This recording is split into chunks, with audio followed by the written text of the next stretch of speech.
going on, guys? Tyler at JTech today. We're going to be diagnosing some fault codes and repairing circuits today. We're going to be using our Genesis machine. It's going to allow us to, look up line data and other important information on the vehicle. It's going to allow us to read fault codes. It pretty much is a high-tech code reader is what it is. So let's go ahead and figure out our fault code. I believe it's like a coolant temp sensor that we were dealing with. So let's go into it and let's try to figure out what the problem is. Alright guys, so the way we can get our fault codes is we'll go ahead and turn the key on. And we'll plug our Genesis up down there. See, there's the other end of the connector there. I got my finger in the shot, it's awesome. And then we'll just go ahead and start our code reader up. Another way that we can, if we don't have necessarily a code reader, we can always go off of our check engine light. And the way we can get a flash code is making sure that cruise control, at least in this vehicle, this is a 1997 379 Peterbilt, and you can take your cruise control, set it off, turn the key off first, have that set off, and then hold down the resume set button. See, we'll count the flash. It has a cat engine in it, so we could either go in cat ET or just our jowl test and pull up that code and go from there and start trying to find troubleshooting procedures for that code. So yeah, let's get on to it.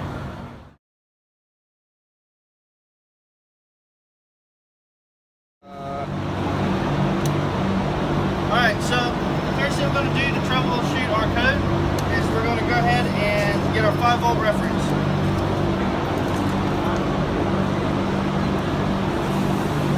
So after locating our sensor, we've traced our connector to here. You see, we got this other end over here. So the way that our connector is set up, we have got our 5-volt reference, our common, and our signal. So the first thing we'll do is we'll go ahead and make sure that we've got our 5-volt reference.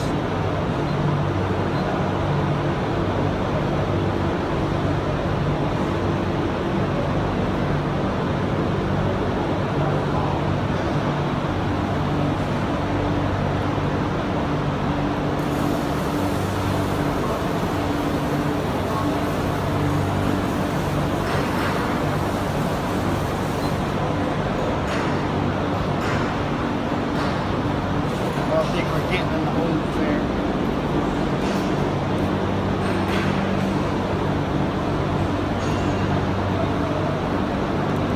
Since we're not able to get our leads in there, we'll go ahead and use our T-pins.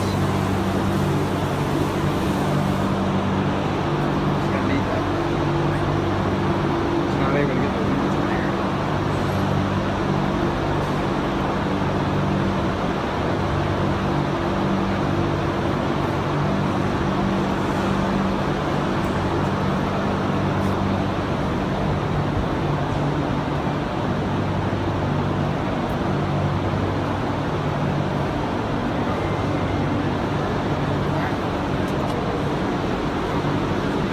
Take the other side of our test leads.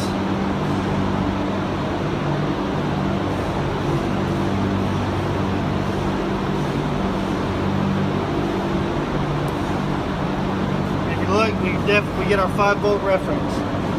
So we know that we're getting power to the sensor itself. So then from there, just to double check and make sure that everything is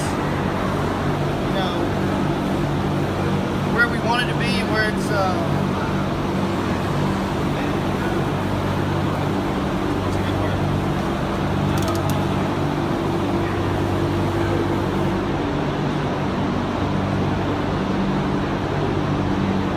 we're going to check our signal, make sure it's shooting back, right? By jumping the signal and common. Alright. So now that we know that we got our 5-volt reference, we're going to go ahead and we're going to jump our common to our signal. We got all boy over here playing games.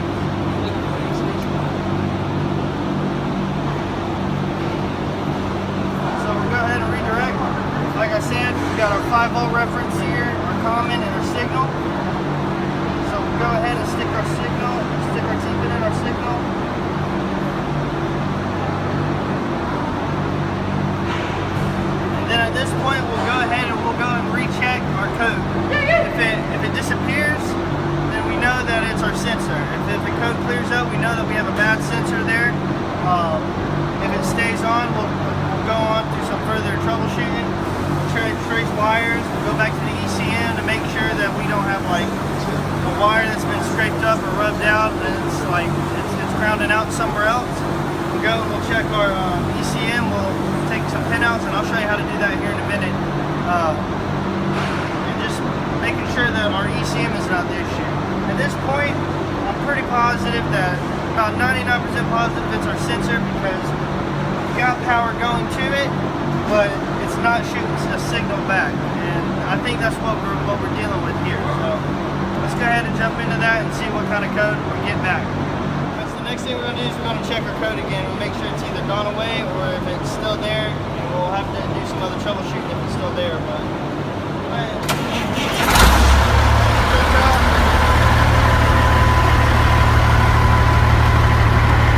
back this up for you. So we're running off a 6-pin connector. So we'll hit 6-pin. Be going off our J1587. It's going to read all the computer systems.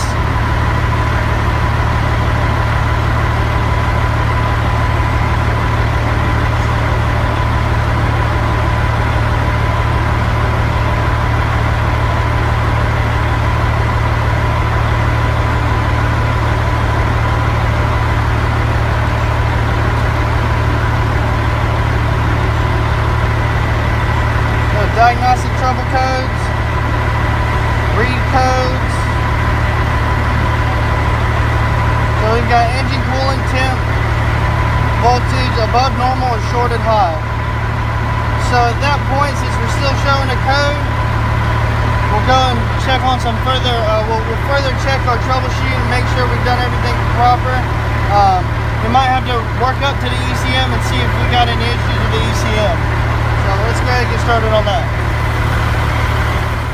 Alright, so after looking over our troubleshooting and making sure that we've got our jump lines correct and stuff like that, I've walked over here and realized that our jumper leads had fallen out of the sensor and we didn't have them connected on the other side. So basically the whole purpose of this is we want to connect these two wires together, make them jump towards each other and either short out. So we're going to try this again. Hopefully everything will sit still, and let's go take another look at our code.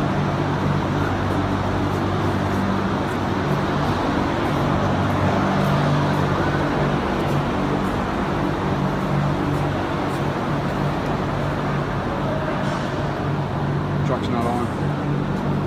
The key isn't on. The key isn't on. Somebody go over there and just make sure that it stays where it's supposed to be.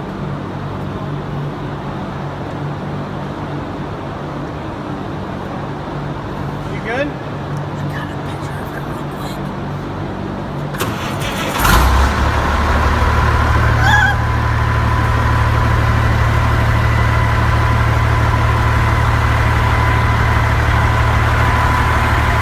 Now that we got those set right, we had to read our codes. And it passed. So we know we don't have any issues as far as that goes. So like I said, it was definitely our sensor that we had issues with. So what we'll do is we'll just replace as needed. We'll go ahead and get a new sensor and replace it with the new one. Now I'm going to go through and show some procedures if it didn't pass. Now if that first time we ran a code, if everything, all the leads were correct, and it was still popping up with the code, we'll go through and we'll trace it all the way back up to the ECM and make sure that our ECM is good.